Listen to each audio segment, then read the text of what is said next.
మహిళ.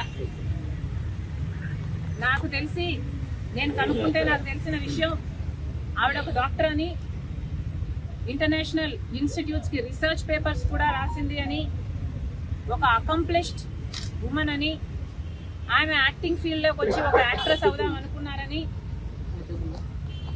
నాకు అర్థమైన విషయం. అలాంటి ఆవిడ నన్ను ఎక్స్ప్లాయిట్ చేశారు అని ఒక కేసు పెట్టబోతే అది పెద్ద మనిషి, సమాజంలో ఆర్థికంగా బాగా గట్టిగా స్ట్రాంగ్ గా ఉన్నవాడు కాబట్టి తొక్కాలని చూశాడు అని నాకు అర్థమైంది.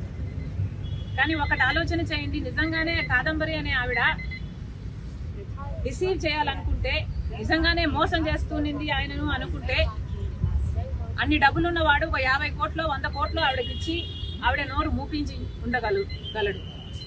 కానీ ఆవిడ ఏ ప్రెషర్ కు లొంగకుండా నాకు న్యాయమే జరగాలి అని నిలబడిన దానికి ఎంత ఘోరంగా ఆవిడ్ని తొక్కాలని చూశారు. వాళ్ళ తల్లిని, తండ్రిని, వాళ్ళు కూడా చిన్నవాళ్ళు కాదు. తండ్రి ఏమో నేవీ ఆఫీసర్ అట, తల్లేమో రిజర్వ్ బ్యాంక్ లో మంచి పొజిషన్ లో పనిచేసిన ఆవిడట.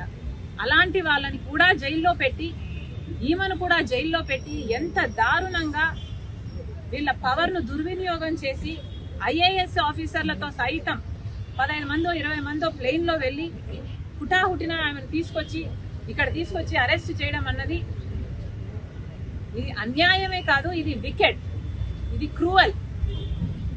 నన్నే గనక తనొచ్చి సాయం చేయమని కోరమంటే, కొట్లాడమంటే తప్పకుండా కొట్లాడతాం అన్న పర్సనల్ కెపాసిటీ. ఎందుకంటే తనకు అన్యాయం జరిగింది అని స్పష్టంగా అర్థమవుతుంది కాబట్టి. జగన్మోహన్ రెడ్డి గారు కూడా సమాధానం చెప్పాలి. మీరు అధికారంలో ఉన్నారు, ఐపీఎస్ ఆఫీసర్లు మీ చేతుల్లో ఉన్నారు. మరి అలాంటప్పుడు మీకు తెలియకుండానే మీ ఆఫీసర్లు సజ్జన్ జిందాల్కు సాయం చేయబోయారా? సజ్జన్ జిందాల్కు మీకు ఉన్న సాన్నిహిత్యం సంబంధం గురించి సజ్జన్ జిందాల్ గారే చెప్తున్నారు. మరి మీ ఫ్రెండ్ను కాపాడడానికి మీరు ఇంతగా దిగజారిపోతారు అని నేనైతే ఊహించలేదు.